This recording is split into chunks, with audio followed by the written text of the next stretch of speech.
प्रिय मित्रों, जय श्री कृष्ण। मैं हूं आचार्य डॉक्टर विष्णु कुमार मिश्रा। दिव्य प्रेम रसधारा पर आपका बहुत बहुत स्वागत करता हूं, आपका बहुत बहुत अभिनंदन करता हूं। आज मैं खास वीडियो पर जेम्स स्टोन पहनने की क्या पद्धतियां हैं, जेम्स स्टोन किन लोगों को पहनना चाहिए, कैसा प्रचलन है, इस संदर्भ में मैं आपसे चर्चा करूंगा।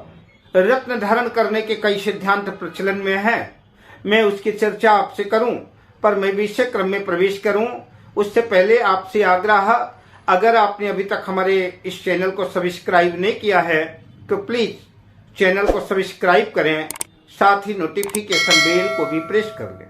अगर आप अपनी या अपनों की जन्म कुंडली का विश्लेषण कराना चाहते हैं, किसी किस्म का ज्योतिषी परामर्श चाहते हैं या उत्तम क्वालिटी के रियल राशि रत्न आदि प्राप्त करना चाहते हैं तो आप स्क्रीन पर फ्लैश हो रहे नंबरों पर हमसे संपर्क कर सकते हैं। रत्न धारण करने के कई सिद्धांत प्रचलन में हैं, लेकिन जो ज्यादा प्रचलन में है वो लग्न कुंडली के आधार पर कौन सा ग्रह योग कारक है, कौन सा ग्रह शुभ भाव में है, कौन सा ग्रह शुभ प्रभाव देना चाहता है। कुंडली का संपूर्ण विश्लेषण करने के बाद अगर कारक ग्रह की शुभ फल देने वाले ग्रहों की डिग्री कम है, सूर्य से अस्त है, तो उसकी ताकत बढ़ाने के लिए, उसकी शक्ति को बढ़ाने के लिए योग कारक संबंधित ग्रह का रत्न धारण कराने की परंपरा रही है और विद्वान लोग जो योग कारक ग्रह का रत्न धारण कराते हैं।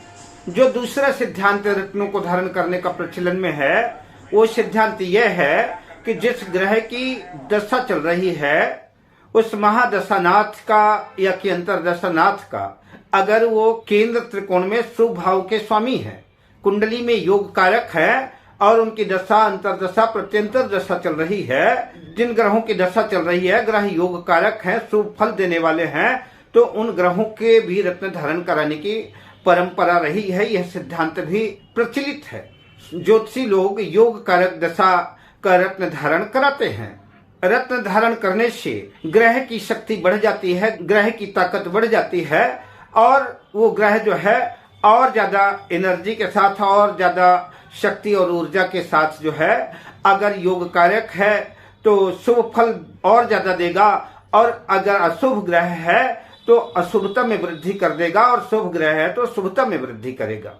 हमने अगर जिन रत्नों को धारण किया है, अगर वो ग्रह अशुभ भाव के स्वामी है, वो ग्रह मारक भाव के स्वामी है, त्रिक भाव के स्वामी है, छठे आठवें 12वें भाव के स्वामी है, या कि छठे आठवें 12वें भाव में बैठे हुए ग्रह बेशक योग कारक भी हों, अगर मैंने अशुभ ग्रहों के, मारक ग्रहों के, त्रिक भाव में बैठे हुए ग्रहों के और उनके स्वामियों के रत्न धारण किए हैं तो निश्चित रूप से अशुभता में वृद्धि होगी, जीवन में मुश्किलें आएंगी और कठिनाइयों का सामना करना पड़ेगा।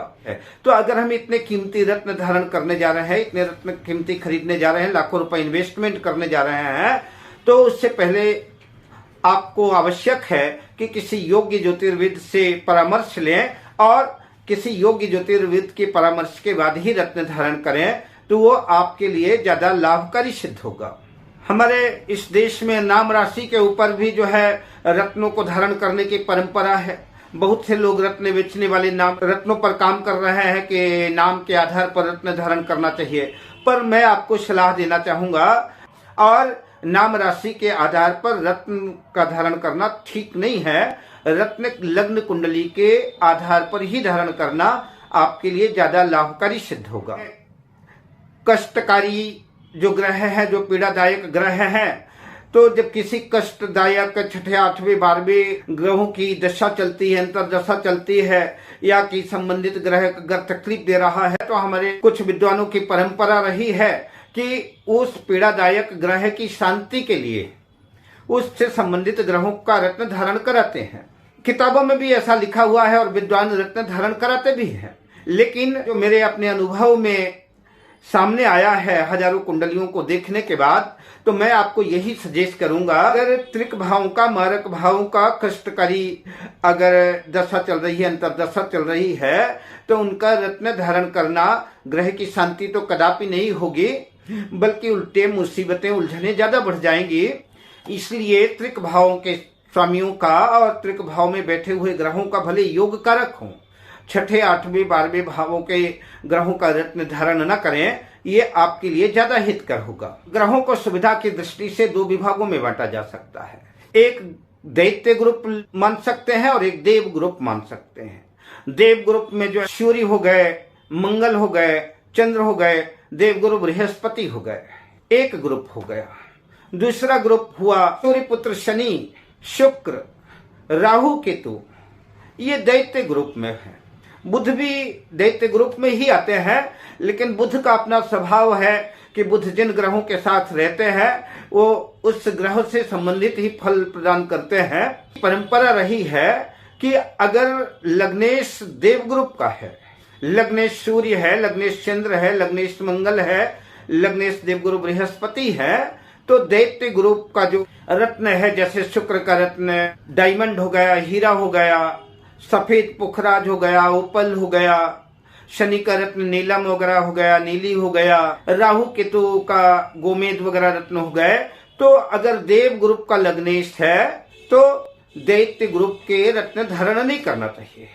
अगर लग्नेश जो है तो दैत्य ग्रुप का है, शुक्र लग्नेश है, शनि लग्नेश है, बुध लग्नेश है, तो ऐसी कंडीशन में, ऐसी स्थिति में देव ग्रुप के जो रत्न है, जैसे माणिक्य हो गया, रूबी, पुखराज हो गया, चंद्रमा का रत्न मोती हो गया, मंगल का रत्न मूंगा हो गया, तो ये रत्न जो है तो धारण नहीं करना चाहिए। इनसे लाभ की जगह नुकसान की ज्यादा संभावना रहती है।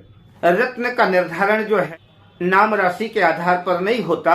रत्नों का निर्धारण जो है तो लग्न कुंडली के आधार पर होता है। इसलिए कुंडली का बड़ी बारीकी से विश्लेषण कराना चाहिए।